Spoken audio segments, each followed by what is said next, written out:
So where do you start when you have a program that's about integrating life's passions? Well, you start with why. Why? And that kicks us off for the first speaker tonight, Simon Sinek, in his talk, Start with Why. We assume even we know why we do what we do. But then how do you explain when things don't go as we assume? Or better, how do you explain when others are able to achieve things that seem to defy all of the assumptions? For example, why is Apple so innovative? Year after year after year after year, they're more innovative than all their competition. And yet they're just a computer company. They're just like everyone else. They have the same access to the same talent, the same agencies, the same consultants, the same media. Then why is it that they seem to have something different? Why is it that Martin Luther King led the civil rights movement? He wasn't the only man who suffered in a pre-civil rights America, and he certainly wasn't the only great orator of the day. Why him? And why is it that the Wright brothers were able to figure out controlled powered manned flight when there were certainly other teams who were better qualified, better funded, and they didn't achieve powered manned flight, and the Wright brothers beat them to it? There's something else at play here. About 3.5 years ago, I made a discovery, and this discovery profoundly changed my view on how I thought the world worked, and it even profoundly changed the way in which I operate in it.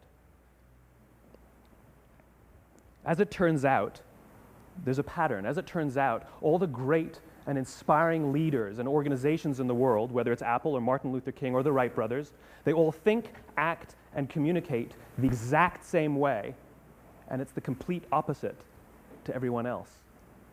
All I did was codify it. And it's probably the world's simplest idea. I call it the golden circle.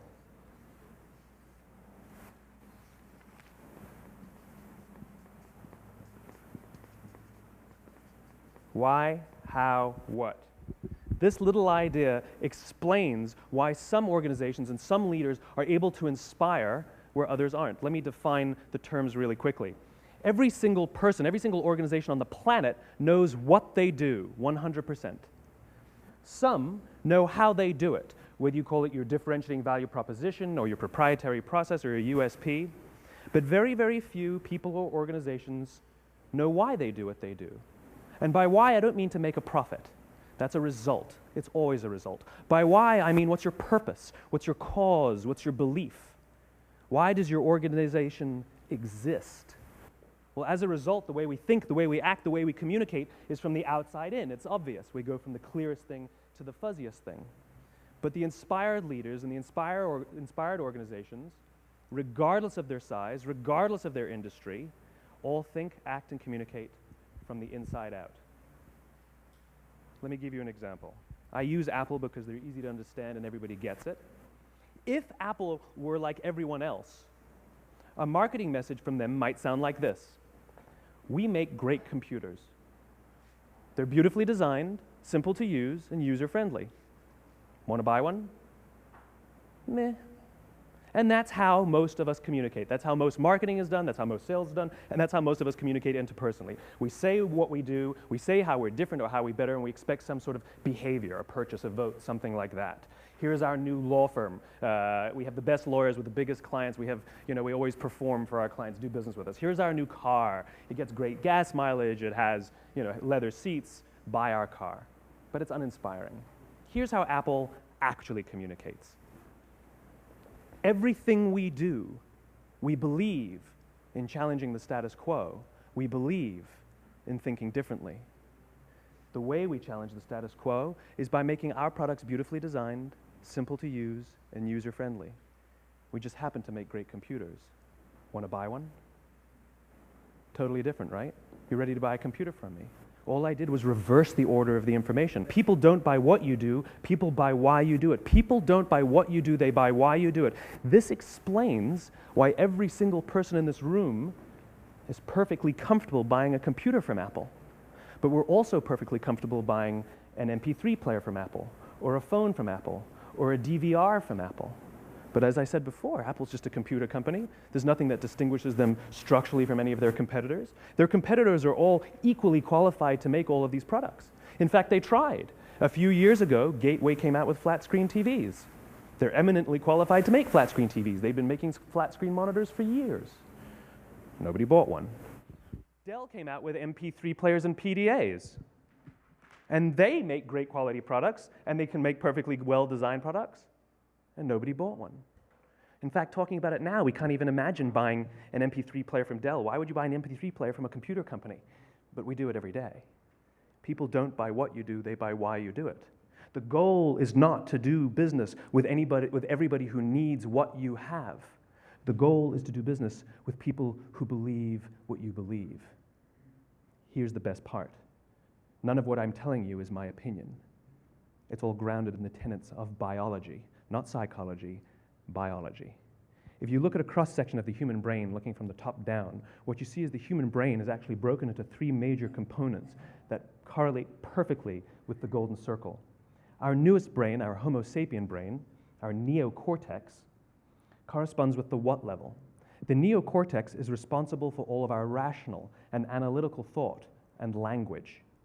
The middle two sections make up our limbic brains, and our limbic brains are responsible for all of our feelings, like trust and loyalty. It's also responsible for all human behavior, all decision-making, and it has no capacity for language. In other words, when we communicate from the outside in, yes, people can understand vast amounts of complicated information like features and benefits and facts and figures. It just doesn't drive behavior. When we communicate from the inside out, we're talking directly to the part of the brain that controls behavior, and then we allow people to rationalize it with the tangible things we say and do. This is where gut decisions come from. You know, sometimes you can give somebody all the facts and your figures, and they say, I know what all the facts and details say, but it just doesn't feel right. Why would we use that verb? It doesn't feel right.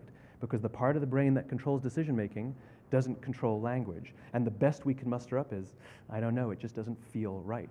Or sometimes you say you're leading with your heart, or you're leading with your soul. Well, I hate to break it to you, those aren't other body parts controlling your behavior. It's all happening here in your limbic brain, the part of the brain that controls decision-making and not language. But if you don't know why you do what you do, and people respond to why you do what you do, then how will you ever get people to vote for you or buy something from you, or more importantly, be loyal and want to be a part of what it is that you do? Again, the goal is not just to sell people who need what you have. The goal is to sell to people who believe what you believe. The goal is not just to hire people who need a job. It's to hire people who believe what you believe.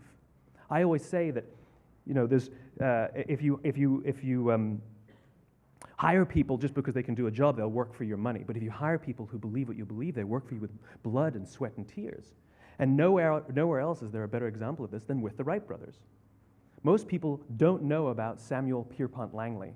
And back in the early 20th century, the pursuit of powered man flight was like the dot-com of the day. Everybody was trying it. And Samuel Pierpont Langley had what we assume to be the recipe for success. I mean, even now, you ask people, why did your product or why did your company fail? And people always give you the same permutation of the same three things. Undercapitalized, the wrong people, bad market conditions. It's always the same three things. So let's explore that. Samuel Pierpont Langley was given $50,000 by the War Department to figure out this flying machine. Money was no problem. He held a seat at Harvard and worked at the Smithsonian and was extremely well connected. He knew all the big minds of the day. He hired the best minds money could find, and the market conditions were fantastic. The New York Times followed him around everywhere, and everyone was rooting for Langley. And how come we've never heard of Samuel Pierpont Langley? A few hundred miles away in Dayton, Ohio, Orville and Wilbur Wright. They had none of what we consider to be the recipe for success. They had no money. They paid for their dream with the proceeds from their bicycle shop. Not a single person on the Wright brothers' team had a college education, not even Orville or Wilbur. And the New York Times followed them around nowhere. The difference was Orville and Wilbur were driven by a cause, by a purpose, by a belief. They believed that if they could figure out this flying machine, it'll change the course of the world. Samuel Pierpont Langley was different. He wanted to be rich, and he wanted to be famous. He was in pursuit of the result. He was in pursuit of the riches. And lo and behold, look what happened. The people who believed in the Wright brothers' dream worked with them with blood and sweat and tears. The others just worked for the paycheck. And they tell stories of how every time the Wright brothers went out, they would have to take 5 sets of parts because that's how many times they would crash before they came in for supper. And eventually, on December 17th, 1903, the Wright brothers took flight. And no one was there to even experience it. We found out about it a few days later. And further proof that Langley was motivated by the wrong thing, the day the Wright brothers took flight, he quit. He could have said, "That's an amazing discovery, guys. Now we'll improve upon your technology." But he didn't. He wasn't first. He didn't get rich. He didn't get famous. So he quit. People don't buy what you do, they buy why you do it. And if you talk about what you believe, you will attract those who believe what you believe. Well, why is it important to attract those who believe what you believe? Something called the law of diffusion of innovation. And if you don't know the law, you definitely know the terminology. The first 2.5% of our population are our innovators.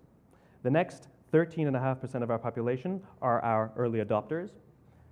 The next 34% are your early majority, your late majority, and your laggards. The only reason these people buy touch-tone phones is because you can't buy rotary phones anymore. We all sit at various places at various times on the scale, but what the law of diffusion of innovation tells us is that if you want mass market success or mass market acceptance of an idea, you cannot have it until you achieve this tipping point between 15 and 18% market penetration, and then the system tips. And I love asking businesses, what's your conversion on new business? And they love to tell you, oh, it's about 10%, proudly. Well, you can trip over 10% of the customers. We all have about 10% who just get it. That's how we describe them, right? That's like that gut feeling, oh, they just get it. The problem is, how do you find the ones that just get it before you're doing business with them versus the ones who don't get it? So it's this here, this little gap, that you have to close, as Geoffrey Moore calls it, crossing the chasm. Because you see, the early majority will not try something until someone else has tried it first. And these guys, the innovators and the early adopters, they're comfortable making those gut decisions. They're more comfortable making those intuitive decisions that are driven by what they believe about the world and not just what product is available. These are the people who stood online for 6 hours to buy an iPhone when they first came out, when you could have just walked into the store the next week and bought one off the shelf. These are the people who spent $40,000 on flat-screen TVs when they first came out, even though the technology was substandard. And by the way, they didn't do it because the technology was so great. They did it for themselves. It's because they wanted to be first. People don't buy what you do, they buy why you do it. And what you do simply proves what you believe. In fact, people will do the things that prove what they believe. The reason that person bought the iPhone in the first 6 hours, or stood in line for 6 hours, was because of what they believed about the world and how they wanted everybody to see them. They were first. People don't buy what you do, they buy why you do it. So let me give you a famous example, a famous failure and a famous success of the law of diffusion of innovation. First, the famous failure. It's a commercial example. As we said before a second ago, the recipe for success is money and the right people and the right marketing conditions, right? You should have success then. Look at TiVo. From the time TiVo came out about 8 or 9 years ago to this current day, they are the single highest quality product on the market. Hands down, there is no dispute. They were extremely well funded. Market conditions were fantastic. I mean, we use TiVo as a verb. I TiVo stuff on my piece of junk Time Warner DVR all the time. But TiVo is a commercial failure. They've never made money. And when they went IPO, their stock was at about $30 or $40 and then plummeted, and it's never traded above 10. In fact, I don't think it's even traded above 6, except for a couple of little spikes. Because you see, when TiVo launched their product, they told us all what they had. They said, we have a product that pauses live TV, skips commercials, rewinds live TV, and memorizes your viewing habits without you even asking. And the cynical majority said, we don't believe you, we don't need it, we don't like it, you're scaring us. What if they had said, if you're the kind of person who likes to have total control over every aspect of your life, boy, do we have a product for you. It pauses live TV, skips commercials, memorizes your viewing habits, etc., etc. People don't buy what you do, they buy why you do it, and what you do simply serves as the proof of what you believe. Now let me give you a successful example of the law of diffusion of innovation. In the summer of 1963, 250,000 people showed up on the Mall in Washington to hear Dr. King speak. They sent out no invitations, and there was no website to check the date. How do you do that? Well, Dr. King wasn't the only man in America who was a great orator. He wasn't the only man in America who suffered in a pre-civil rights America. In fact, some of his ideas were bad, but he had a gift. He didn't go around telling people what needed to change in America. He went around and told people what he believed. I believe, I believe, I believe, he told people. And people who believed what he believed took his cause and they made it their own, and they told people. And some of those people created structures to get the word out to even more people. And lo and behold, 250,000 people showed up on the right day, on the right time to hear him speak. How many of them showed up for him? 0. They showed up for themselves. It's what they believed about America that got them to travel on a bus for 8 hours to stand in the sun in Washington in the middle of August. It's what they believed, and it wasn't about black versus white. 25% of the audience was white. Dr. King believed that there are 2 types of laws in this world, those that are made by a higher authority and those that are made by man. And not until all the laws that are made by man are consistent with the laws that are made by the higher authority will we live in a just world. It just so happens that the civil rights movement was the perfect thing to help him bring his cause to life. We followed not for him, but for ourselves. And by the way, he gave the I have a dream speech, not the I have a plan speech. Listen to politicians now with their comprehensive 12-point plans. They're not inspiring anybody. Because there are leaders and there are those who lead. Leaders hold a position of power or authority, but those who lead inspire us. Whether they're individuals or organizations, we follow those who lead not because we have to, but because we want to. We follow those who lead not for them, but for ourselves. And it's those who start with why that have the ability to inspire those around them or find others who inspire them. Thank you very much.